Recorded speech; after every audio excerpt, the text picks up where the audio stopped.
Last వీడియోలో మనము ఇస్రో మరియు నాసా యొక్క అచీవ్మెంట్స్ గురించి మనం మాట్లాడుకున్నాం. ఆ వీడియోలో చూసుకున్నట్లయితే ఇస్రో స్పెండ్ చేసిన మనీ మరియు నాసా స్పెండ్ చేసిన మనీ చూస్తే జమీన్ ఆస్మాన్ ఫరక్ ఉంది. అసలు అంత తేడా ఎందుకుంది? మన ఇస్రో యూస్ చేసిన టెక్నాలజీస్ చూస్తే ఆ డబ్బు ఖర్చు తగ్గించడానికి మైండ్ పోతుంది లిటరల్లీ. ఈ ఇంట్రెస్టింగ్ టాపిక్ని నేను ఒక 5 పార్ట్స్గా డివైడ్ చేసి మీకు ఈ వీడియోలో ఎక్స్ప్లెయిన్ చేయబోతున్నా. ఇక లైట్ చేయకుండా let's get in to the video. అందులో మొదటి పార్ట్ వచ్చేసి ఫ్రూగల్ ఇంజనీరింగ్ అయితే మన ఇస్రో అయితే చాలా బాగా యూజ్ చేసింది. మెయిన్లీ మన ఇస్రో తక్కువ మనీ స్పెండ్ చేయడానికి ఫ్రూగల్ ఇంజనీర్ బాగా యూజ్ చేసింది. అసలు ఫ్రూగల్ ఇంజనీరింగ్ అంటే ఏమిటంటే మెయిన్లీ కాస్ట్ ఎఫిషియన్సీని తగ్గించడానికి వీళ్ళు కొన్ని ప్రిన్సిపల్స్ వాడి ఆ కాస్ట్ అనేది రెడ్యూస్ చేస్తారు. ఆ ప్రిన్సిపల్స్ వచ్చేసి రివర్స్ ఇన్నోవేషన్ మరియు మినిమలైజేషన్ మరియు కోక్రియేషన్ అండ్ కొలాబరేషన్ అనే కొన్ని ప్రిన్సిపల్స్ని యూజ్ చేసి ఆ కాస్ట్ని తగ్గించడంలో సుచితులు వీళ్ళు. ఈ ప్రిన్సిపల్స్ లో ముందుగా రివర్స్ ఇన్నోవేషన్ అనే దాన్ని ఎక్స్ప్లెయిన్ చేస్తా విను. రివర్స్ ఇన్నోవేషన్ అంటే ఒక ప్రాబ్లం కి మనీ ఎక్కువ ఖర్చు అవుతున్నట్లయితే ఆ ప్రాబ్లమ్ని ఎన్విరాన్మెంట్ నుంచి వచ్చే ప్రోడక్ట్స్ని అడాప్ట్ చేసుకొని ఆ మనీని తగ్గించడమే ఈ రివర్స్ ఇన్నోవేషన్. నెక్స్ట్ మినిమలైజేషన్. అసలు ఈ ప్రిన్సిపల్ యొక్క మీనింగ్ ఏమిటంటే ఉన్న రిసోర్సెస్ను కూడా చాలా మినిమల్గా యూజ్ చేసుకొని ఖర్చును తగ్గడమే ఈ మినిమలైజేషన్. ఇక లాస్ట్ కోక్రియేషన్ అండ్ కొలాబరేషన్. అసలు దీని మీనింగ్ ఏమిటంటే ఒకవేళ ఏదైనా ప్రాబ్లం వస్తే ఆ ప్రాబ్లంను ముందు ఏమన్నా కంపెనీలో ఎవరైనా సాల్వ్ చేసినట్లయితే వాళ్ళు అది ప్రాపర్గా చేసినట్లయితే మన ఇస్రో అనేది ఆ కంపెనీతో కొలాబరేట్ అయ్యి ఆ ప్రాబ్లమ్ని సాల్వ్ చేయడానికి తక్కువ ఖర్చుతో అయిపోచేసేది.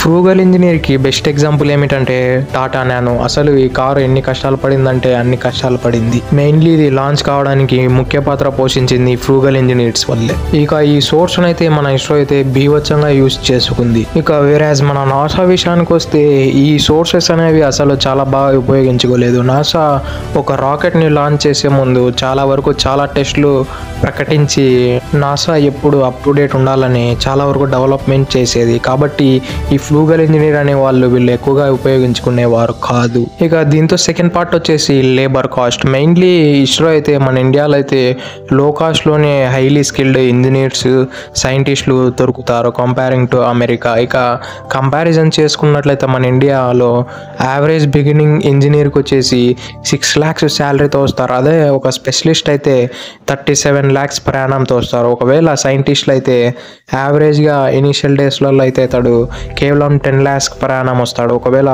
స్పెషలిస్ట్ సైంటిస్ట్ అయితే 1 crore per annum వస్తాడు. వేరేజ్ నాసా విషయానికి వస్తే ఇది కంప్లీట్లీ రివర్స్. కాబట్టి వాళ్ళకు ఈ కాస్ట్లు పెరగడంలో ఇది కూడా ఒక కీ రోల్ పోషించింది. అమెరికాలో చూసుకున్నట్లయితే బిగినర్ ఇంజనీరింగ్ అయితే అతడికి 66 lakhs per annum అంట.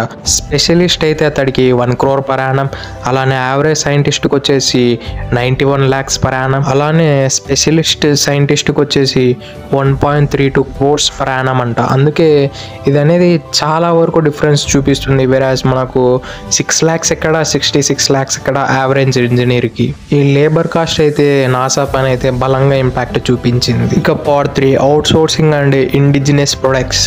దీంతో అయితే ఇస్రో అయితే ప్రతి పార్ట్ని ఇస్రోలోనే మ్యానుఫ్యాక్చర్ చేయడానికి చూసేది. అలానే కొన్ని పార్ట్లు తయారు చేయడానికి అందుబాటులో లేని పక్షాన ఇండియా ఏం చేస్తుందంటే మన ఇండియాలో ఉండే కొన్ని హైలీ టెక్నాలజీ కంపెనీస్తో కొలాబరేట్ అయ్యి తయారు చేసేది. దీనివల్ల కూడా మన ఇస్రోకి చాలా వరకు డబ్బులు అనేవి మిగిలేవి. వేరాజ్ నాసా విషయానికి వస్తే వీళ్ళకు హై టెక్నాలజీ కోసం కొన్ని పార్ట్స్ని ప్రైవేట్ కంపెనీతో తయారు చేపిస్తుంది. అది ఎలాంటి కంపెనీస్ అయితే స్పేస్ ఎక్స్ మరియు బోయింగ్ వంటి కంపెనీస్తో కొన్ని పార్ట్స్ తయారు చేపిస్తుంది. అందుకే నాసాకు ఇది కూడా ఒక రీజన్ డబ్బులు పెరగడానికి. ఇక పార్ట్ 4లోకి వస్తే రిస్క్ టాలరెంట్ అప్రోచ్. దీంతో అయితే మన ఇస్రో క్యాలిక్యులేటర్ రిస్క్ తీసుకుంటుంది. అది ఎలా అంటే కొత్త మిషన్స్ని అడాప్ట్ చేసుకోకుండా కొత్త టెక్నాలజీ అడాప్ట్ చేసుకున్నా ఏదైతే పాస్ట్లో సక్సెస్ అయ్యి ఉంటుందో ఆ టెక్నాలజీ మరియు ఆ మిషన్స్ని అడాప్ట్ చేసుకొని దాని మీద రిస్క్ ఎక్కువగా పెట్టుకొని అవి మాత్రమే మన ఇస్రో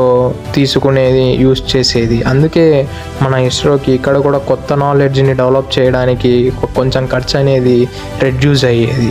ఇందులో ఇస్రోకి రిస్క్ ఫ్యాక్టర్ అనేది ఎక్కువ ఉంటుంది. ఎందుకంటే ఈ ఓల్డ్ అనేది ఈ న్యూయర్ జనరేషన్లో అన్ని కంట్రీలని డామినేట్ చేసి సక్సెస్ఫుల్గా ఉంటుందో ఉండదు అనేది చాలా వరకు రిస్క్ అనేది ఎక్కువగా ఉంటుంది. వేరే నాసా విషయానికి వస్తే ఈ రిస్క్ మొత్తాన్ని తగ్గించడానికి ఒక మిషన్ని 4-5 సార్లు టెస్ట్ చేసి ప్రాపర్గా అది స్పేస్లోకి పంపిస్తుంది. అలానే ప్రతిరోజు అప్ టు డేట్ వర్షన్ ఉండేలాగా చూసుకుంటుంది నాసా.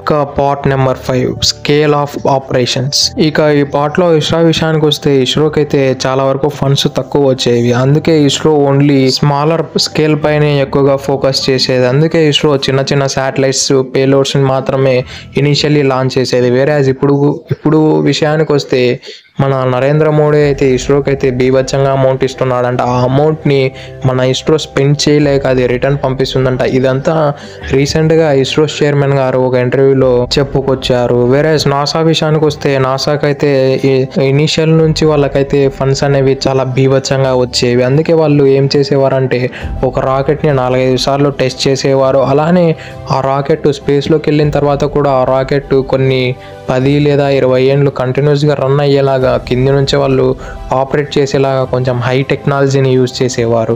అందుకే నాసా ఎప్పుడైనా లార్జర్ స్కేల్ పైనే ఫోకస్ చేసేవారు. ఎప్పుడైనా లాంగ్ టర్మ్లోనే నాసా చూసేది. అందుకే నాసాకి ఎప్పుడే కానీ తక్కువ ఖర్చు అయిన దాఖలాలు అయితే కనిపించలేదు. అందుకే వాళ్ళకు ఎప్పుడు చూసినా కూడా హై బడ్జెట్లే ఉండేవి. That's it for today. ఇలాంటి మరి 2 వీడియోల కోసం మా ఛానల్ సబ్స్క్రైబ్ చేసి డైలీ ఫాలో కండి. Thank you for it. Have a nice day.